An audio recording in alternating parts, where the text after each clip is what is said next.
Tak ja by som privítal dneska tu Andreja, prvého v podstate človeka, ktorý absolvuje kompletné školu, alebo ako by sa to dal nazvať? Škola v Japonsku, alebo čo to je? To je skôr také, že tam ideš ako učeň. Ja by som to prirovnal najbližšie, čo kedysi v podstate staršie ročníky u nás chodili, že také tie týždňové praxe, že praxať popri škole, že máš majstra a ty si ho učeň. V podstate tomu najbližšie by sa to dalo prirovnať. Ty si vlastne taký prvý, sa dá povedať, zo Slovenska. Áno. Nikto tam ešte nechcel, alebo ešte neabsolvoval celý tých 5 rokov? Takto na 5 rokov tam nebol ešte nikto od nás.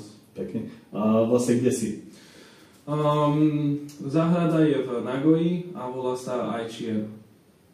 Čiže, a koľko to je? To je nejaké veľa rokov to má? Alebo už koľká generácia to vlastne? Majster je 4. generácia. Tá záhrada pôsobí už takých okolo 160 rokov, už v podstate tam sú. Čiže tam sa nájde také pekné kúsky na čo majú také, čo majstrov dedo založil vlastne zo semiačka, také tie prvé stromy, že keď sa otvorila záhrada, čo sú, tak tie už sú také riadne. Však potom aj fotky dáme. Pozrieme to. A teraz napríklad ma napadlo, že ako si sa tam dostal, že to si nejako vybavil, alebo tam je nejaký strašný pretlak, že chcú tam ísť ľudia, alebo ako je možné, že vôbec nejaký Slovák sa tam dostane do Japonska, tak ako si sa tam vlastne dostal? Vieš čo, to bola taká náhoda, taký doslova osud, lebo ja som si týždeň predtým, než sa to začalo všetko riešiť, som si tak na fórach čítal, že ako sa tam dá dostať. Aj ľudia, čo tam išli ako na turistické víza, že na 3 mesiace do iných záhrad, že ako tam teda išli, jak to prebieha. Tak som si to čítal a rozmýšľal som nad tým, že teda si idem vybrať nejakú záhradu, že teda do ktorej. A som si teda prečítal o každej z tých záhrad, o majstroch, že ktorá by mi najviac vyhovovala. A ty si vlastne oslovil? No a vlastne som si teda vybral, že teda Aichien, že tam chcem ísť. A doslova, ak som sa rozhodol na ďalší deň, mi na Instagrame vyskočilo, čo teraz už bývalý učeň, teraz vlastne dokončil z Ameriky, už teraz mal 5. rok, tak dával príspevok na Instagram, že teda hľadajú nového učňa. Čiže na výmenu. Čiže to bolo doslova tak, že taká náhoda, že priamo tá záhrada, do ktorej som chcel ísť. Ale keď si zase aj taká tá druhá strana tej mince, že v podstate porozprávaš o tom, ako to tam funguje. Ty tam musíš ísť na 5 rokov, hej, a na ten kompletný kurz, aby si to absolvoval. Potom robíš tam, si hovoril, že 6 dní v týždni od rána do večera. Hej, čiže v podstate akože riadne buklovanie. Nie je to pre každého. Človek sa musí tak mentálne nastaviť, že vlastne prišiel som tam za tým cieľom a aj tak rozmýšľať, že je to len 5 rokov teda a musím teda investovať každý ten jeden deň, lebo je to dlhá doba, ale treba to tak brať, že je to len 5 rokov. Zase, koľko máš teraz rokov?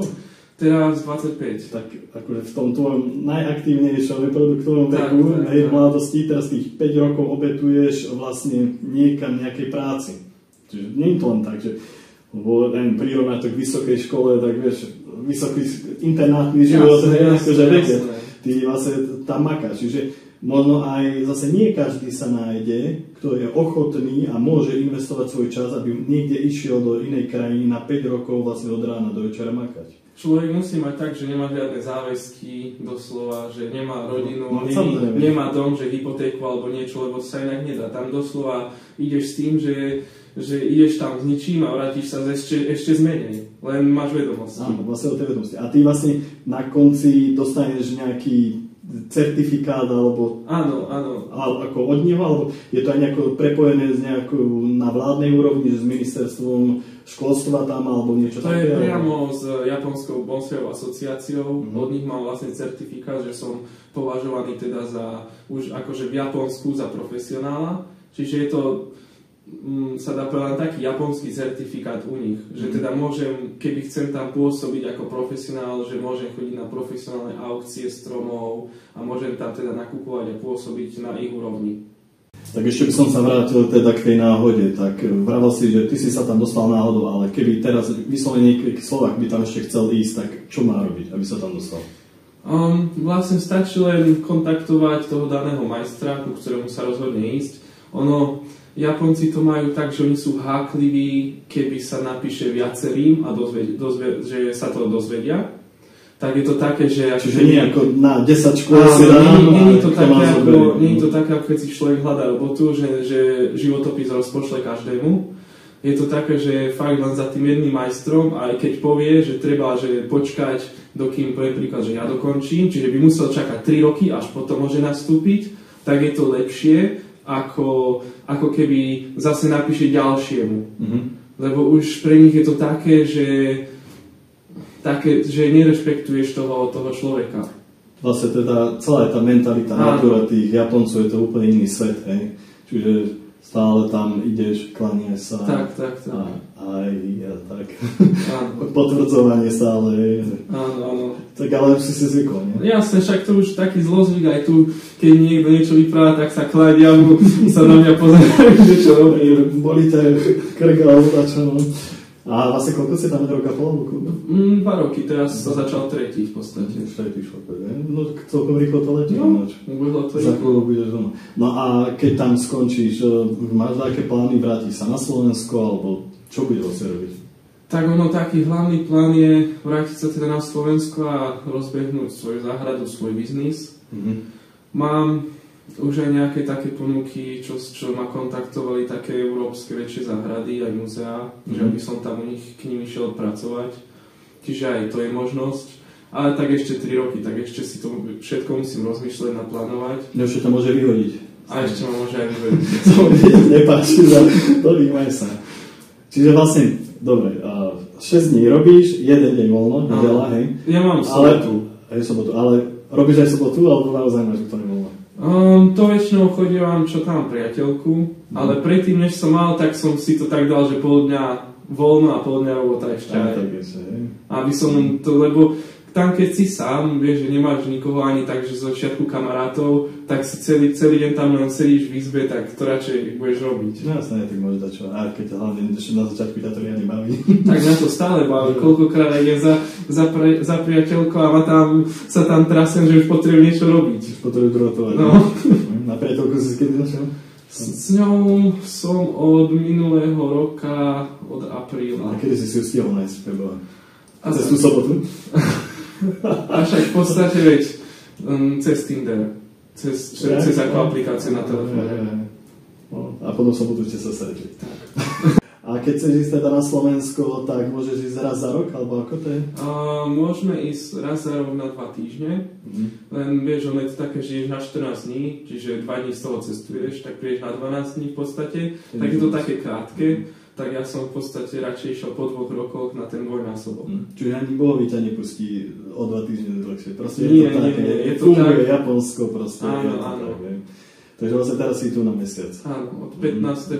do 15.9. A si vral, že latinku ti on preplatí? Áno, to preplatí majster. Dáva ti, že 100 € či 100 $ mesačne, alebo ako na živú byte, aspoň také nejaké principiálne, nejaké drobné. Také vreckové máme. Keď tam človek začne prvý rok, je to 15 000 jenov, čiže je to cca 100 €. A každý rok je o 5 000 viacej, čiže o nejakých tých 30 € viacej. No, tak si ešte rozložíš. No. A ten deň ako prebieha? Ráno staneš, o koľkej a čo robíš? Vieš čo, my o 7 raňajkujeme, čiže ja stávam tak okolo takých medzi 6 a 6:20, nech som taký trochu prebudený, že nejdem rovno na raňajky, ako stanem. Teda o 7 nás zavolá, čo majster urobí raňajky, tam sa s nimi najeme a no potom je rána hygiena, o 8 začíname. Taká tá hlavná robota, čo je teda údržba na stromoch, lebo teda tých stromov je veľmi veľa, je od tej 8 do nejakej 5, 6, medzi 5 a 6 končíme. A potom teda je nočná robota, to je teda drôtovanie. Čiže to už záleží na tom, že kto do koľkej chce. Ja väčšinou som tak, že medzi 10 a 11 skončím, nech aspoň fakt tých 7 hodín spím. Tak, Dobre, riadne galie proste. Tak, áno. Ale zase sa naučíš. Ale tak zase nie je to tak, že do 11. úplne, že každý deň, lebo tak nie každý deň je toľko roboty, alebo tak niekedy tú robotu skončím skorej, ale tak z pravidla priemerne je to minimálne do tej 10. A aká je tá postupnosť? Na začiatku prídeš a najprv ti dá maximálne hadicu s krvou, tak iba polievať, potom postupne ti dovolí macho škrabať, alebo ako to prebieha akože priebežne? Ono to záleží, každá záhrada to má inak. U nás je to tak, že doslova od prvého dňa sa robí to, čo robia všetcia, čiže začínaš so všetkým, ale samozrejme drôtovania tak nejdeš hneď na najlepšie stromy, to sa zase postupne, ako sa zlepšuješ, ale robota ako údržba tak stromov, tak komplet všetko. Čiže tam aj to najlepšie stromy. A on vie po anglicky? Áno. Tam my sa rozprávame po anglicky, majster vie plynulo, on má sestru v Miami, tuším, v Amerike, áno. A on tam chodieval učiť ako bonsai, čiže sa naučil plynulo rozprávať a majster aj povedal, že nemáme sa nejako tak snažiť veľmi plynulo po japonsky, také základy, no tak to je dobre pre mňa, ale nemáme s tým strácať čas, aby vlastne sme sa sústredili len na to, prečo sme tam prišli na tie bonsai, aby to nebolo tak, že viem polovične japonsky a polovične bonsai. Jasné. Takže ale tá komunikácia v podstate nie je tam problém. Nie je problém. A je taký prísny, akože riadne vás seká, alebo ako to tam prebieha? Akože máš dobrý pocit z toho celkovo, alebo je to naozaj také... Čo sme sa rozprávali, čo som sa aj rozprával s bývalými učňami, tak bolo to také prísnejšie, ale ako má náš majster, hlavne teda cudzincov, tak už aj jeho ten prístup je taký, že viacej na tú našu kultúru, že je s nami skôr taký kamarát. Že stále teda ho treba rešpektovať samozrejme, ale je to také, že dá sa s ním porozprávať doslova ako s kamarátom, o hocičom, čiže je to v pohode. Dobre sa tam cítiš. Áno. Nestávaš tak, že šéf, majte sa série. Není to také prísne. A vlastne, ako sa to volá ten šéf? Ja som myslel, že je nejaké sensei, alebo nejaké také majster, ale je k tomu ten japonský názov? Po japonsky to oslovenie je ojakata a to je vlastne teda majster. Len ono, keď to priamo preložíš, ojakata je vlastne niečo ako rodič, lebo on tam doslova, lebo keď ideš takto, že aj Japonec keď ide, tak s ním bývaš v jeho dome, s jeho rodinou a on vlastne sa dá povedať, že ťa až tak vychováva. Už sa dáte napápať ráno. Všetko. Stará sa o tvoj deň. Takže v podstate je to taký druhý rodič. No. A čo sa týka tých stromov, viacej ťa bavia borovice, alebo šoriny, alebo čo ťa tam tak akože najviac drží pri živote, by som povedal? Pre mňa, čo sa týka veľkosti, tak mne sa najviac ľúbia šohiny, také, čo sú ale ako originál šohiny, že tak do takých 18 cm. A však aj čuhiny, že sú to už také, že väčšie stromy, dajme tomu, že 50 cm a tak, ale potom to vieš, už musí byť aj hrubé, že nemôže to byť tenučký strom. A čo sa týka druhov, ja poviem tak, dobrý strom je dobrý strom, čiže nezáleží. Jedne, čo mne osobne sa tak, že mne je tak proti chuti, sú také tropické. Vieš, že s tým sa, nie že nerád robím, len nemám ich tak v láske. Jasne. Čiže vlastne tam domáce hlavne, ako že tie javory, borovice a takéto stromy. A čo sa týka nejaké, že zmeniť úplne vizáž, tvár, akože restyling toho stromosporu. To je v tvojej režii aj nápade, alebo tak, alebo vyslovene ti povie iba toto urob, alebo vám tá strom, že už nestíha, tak proste sa spoľahne na teba, že urobíš 10 stromov takýchto a príde len skontrolovať, že čo robíš, alebo ako to funguje? Keď to je tak, že strom na úplnú premenu, tak on nám ho dá, a my musíme rozmýšľať, lebo keby nám to povedal, tak vlastne si ten mozog netrápime a človek sa to tak nenaučí potom tak rozmýšľať za seba. A v budúcnosti by to bol problém, lebo by som sa nevedel tak rozhodnúť a byť taký sebaistý, tak v podstate dá strom a keď som rozhodnutý, že čo s ním chcem urobiť, tak buď si ho zavolám a vysvetlím mu a povie teda... Tak by som mu nepokázal, buď povie áno, nie, alebo povie, že zariskuj. Že teda, že ani nepočúva, čo mu hovorím, ale doslova povie, že urob, čo chceš. Lebo to bude v podstate v budúcnosti tak, vieš, že musím ja sa rozhodnúť. Čiže už aj tak bolo, že mi povedal, že doslova, že ako mám zagamblovať, tak mi to povedal, že zariskovať. No a urobil sa, spokojný bol, tak asi dobre. Keďže tam je veľa tých stromov už v rôznych štádiách, hej, aj čo sa týka vývoja, aj rokov, tak v podstate aj tam hľadaš tú inšpiráciu, že vlastne vidíš to, lebo by som povedal, že to kvantum tých stromov, hej, aj tie roboty, kvantum, čo urobíš, tak to ťa tak stále drilluje a posúva, hej, že sa stále, ty inak vidíš stromy pred rokom, o rok, už zase máš iné nápady, možno a tak, že vlastne stále sa tak človek vyvíja, ale potrebuje k tomu nielen možno tie rady, ale že vyslovene akože tú prax, že robiť s tými stromami. On aj keď sa robí fakt, že len primitívna údržba, že pretrhávanie ihlíc, tak vieš, to je taká, no poviem tak, nudná robota, lebo však len sedíš a pretrhávaš ihlice. Lenže dôležité je, na tom strome už niekto robil predo mňou. Čiže dôležité je sa pozerať, ako idú konáre. Keď ak má ešte stále drôty na sebe, prečo spel tento konár s týmto, vieš, a tak rozmýšľať. Čiže uvažuješ to a vlastne ten mozog si tak plníš ako keby tými obrazovými informáciami, že takto vyzerajú a potom keď raz v budúcnosti budeš taký strom robiť, tak už máš takú inšpiráciu, videl som 120 takýchto stromov, tak vieš si to zhruba predstaviť, čo už vieš s tým robiť. Áno, presne. Je to o tom vlastne, čiže aj preto vlastne tí ľudia chcú chodiť do týchto škôl, nielen v Japonsku, ale aj v Európe, aj v Amerike, hoci kde inde, že vlastne chcú pracovať na tých stromoch. Čiže to je tá podstata, že vlastne dajme ti to, niekto bude len furt o tom rozprávať, ale ty to musíš zažiť, musíš s tým robiť. Ono je dobré si pozrieť na videu alebo v knihe prečítať teóriu, ale hovorí sa, že človek musí nadrôtovať aspoň fakt takých 500 stromov, ale už takých lepších, aby mohol že zvládnuť čokoľvek. Čiže treba len pracovať, prax. A potom aj vidieť, že nadrôtuješ a o pol roka, že či to neskapalo, že čo si môžeš dovoliť vlastne o všetky tieto veci. No doslova, keď aj drôtujeme, keď som prišiel, tak som tak neohýbal konáre a potom som majstrovi ukázal a doslova do polovice vylomil ten konár a v pohode prežije. Čiže praxou a človek potom vie, čo si môže dovoliť.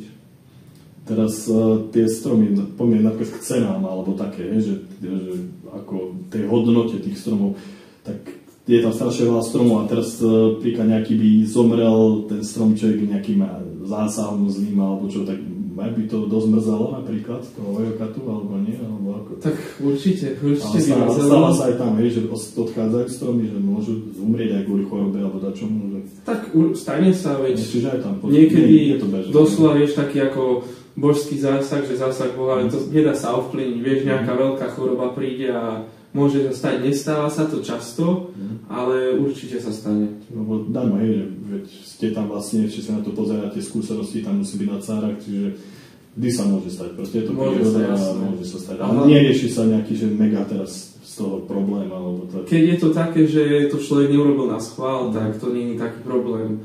Ale tak na schvál, akože nikto tam nebude na schvál. Takže keby niekomu niekto chce urobiť zle, že nejaké zlé vzťahy alebo niečo medzi učňami a tak, že si začnú robiť napriek, tak vtedy to problém je. Ale keď je to také, že sa ohýba konár alebo niečo a praskne viacej ako mal, tak sa to tak nerieši, ako nie je to také, že taký veľký problém. Videl som potom ešte aj na fotkách, že ste boli na takej výstave, alebo že tam sa niečo pomáhalo organizovať, alebo ako čo to... Áno, my organizujeme v okolí Nagoje dve výstavy, Gomangokuten a Meifuten. A vlastne Gomangokuten je výstava ojakatu, môjho ojakatu, čiže ako keby jeho majster, tak to je ako keby ich výstava. A ja som si myslel, že jeho majster bol teda jeho otec. Nie, oni sú tak, že teda robí v záhrade, ale musí ísť teda ešte k niekomu inému. Čiže nie je to vyslovene z otca na syna, že študuje inde, akože? Áno, na tých 5 rokov teda oni posielajú. Ale akože musí, hej? Posielajú, aby to bolo košer, hej, proste, tak musí ísť inde študovať. Áno. A potom sa vlastne vráti a pokračuje už v tej teda rodinnej záhrade. Aha, To je dosť taká novinka. A Meifuten to je vlastne výstava, čo sú profesionáli a zákazníci z okolí Nagoje. Čo je vlastne mesto a všetci, čo tam pôsobia, tak je to taká jedna výstava, čo býva raz ročne. A on vlastne aj predáva stromy tam priamo, akože z toho je to ako aj funguje ako keby záhradníctvo, pretože si tam môže kúpovať strom, čiže vy tam chystáte aj stromčeky na predaj? Ono v podstate každý strom má svoju cenu. Aha. Sú tam stromy, ktoré teda nepredá nikdy, čo sú priamo, že rodinné stromy, že dajme tomu už majú tie 4 alebo 3 generácie, že to jeho rodina začala, tak to sú také, čo si necháva, ale sú tam stromy aj priamo, že také, že sa dajú predať. Len môj majster je taký, že on nechce stromy moc predávať, on chce radšej ich teda robiť, tvoriť ich a vidieť, ako vlastne sa vyvíjajú. A z čoho vlastne žije tá záhrada? Z toho predaja, alebo z práce, alebo z čoho? Akože ten biznis plán je na čom postavený? Väčšinou teda je to hlavný biznis, len môj ojaka tam má ešte také, že bočné príjmy, čo má iné biznisy svoje. Čiže to máte ako aj hobby, čiže on to má skôr ako také. Nie je to primárne, že vy sa musíte tam šlapať a robiť stromy, aby sa to zaplatilo. Aha. Samozrejme chce, aby to nebolo teda, že úplne že vo veľkých mínusoch, že teda sa tam nič nerobí, ale aby to malo význam. Ale aby to teda aj nejaký zisk tam bol, ale nie je to hlavný príjem. Jasné. No a tie ceny si vralo, že v Japonsku sú úplne iné ako na Slovensku, čo sa týka stromčekov však. Vieš, ak je tam tých stromov strašne veľa, tak aby ten strom mal hodnotu, musí byť iný, musí byť zaujímavý. Tie stromy, čo k nám sa dovážajú, sú väčšinou, čo sú plantáže. Vieš, že majú obrovské pole a je tam 1000 stromov a oni majú len veľmi malé zmeny, vieš, že rozdiely medzi tými stromami sú malinké, len ako, lebo neovplyvníš, ako strom rastie úplne, vieš, že o trošku z inej polohy rastie konár, ale ten základ oni vyzerajú skoro totožne a väčšinou tie stromy sa k nám dovážajú a to sú v Japonsku zase také, vieš, že to je taká tá najhoršia kvalita. Čiže je tam tie sú lacné a potom kvázi dokonalý strom, alebo bez chýb strom, alebo proste fakt, že dobre vyzerá, tak ten si zase tam vie úplne inú cenu. A tí ľudia už sú tam tak, čo sa tomu venujú, napríklad chcú vyslovene tú kvalitu, čiže sú ochotní za to aj zaplatiť. No jasné. Čiže nie je to vyslovene také, že človek by hľadal, že aspoň takýto nejaký stromček a mám, tak proste idú tam po tej kvalite už potom, lebo je tam toho strašne veľa, Na Slovensku je vlastne málo stromov, a nie na Slovensku, možno aj v Európe by som povedal. No však v podstate na celom svete není taký počet, že ešte by to ten náš bonsajový trh, že by to tú ekonomiku dokázalo zmeniť. Lebo my vlastne väčšinu, čo máme, tak sú jednogeneračné stromy. Takže ešte to nie je také rozvinuté, že ten trh nie je tomu ešte prispôsobený. Lebo tie stromy, čo u nich sú lacné, sú u nás veľmi drahé, lebo sú to v podstate pomaly tie najlepšie, čo sa tu dajú kúpiť. Jasne. Na záver, máš takú radu pre slovenských bonsajistov, že čo by si im poradil, na čo dať pozor, alebo čomu sa venovať, čo sledovať? Čo ťa tak napadlo, že predtým, ako si išiel do Japonska, by si to ešte nepovedal, že toto je dôležité, a teraz by si práve povedal, že tomuto sa ľudia venujete, že či máš niečo také, či ťa napadne taká nejaká vec. Najlepšia rada je len každý deň na nejakom stromčeku robiť, vieš, že stále napredovať. A hlavne sa pýtať otázku samého seba, každý zásah, prečo robím. A keď si neviem odpovedať, že robím to len kvôli tomu, že som to videl na nejakom videu, tak to nemá zmysel robiť. Lebo keď neviem teda ten dôvod, tak neviem, čo sa má potom stať. Vieš, že napríklad keď potrebuješ urobiť balans na strome, že ho buď teda pretráš ihličie, alebo potrebuješ hlavný konár, aby bol silnejší, tak toho sa nedotýkáš a ostatné konáre, ostatnú časť stromu teda buď zdefoliuješ na javoroch, alebo teda na boroviciach pretráš ihličie, aby teda ten jeden konár mal tej sily viacej a buď teda zhrubol, alebo sa predĺžil. A treba sa stále takto pýtať, že čo vlastne potrebujem na tom strome urobiť, čo preto musím urobiť a aký je výsledok.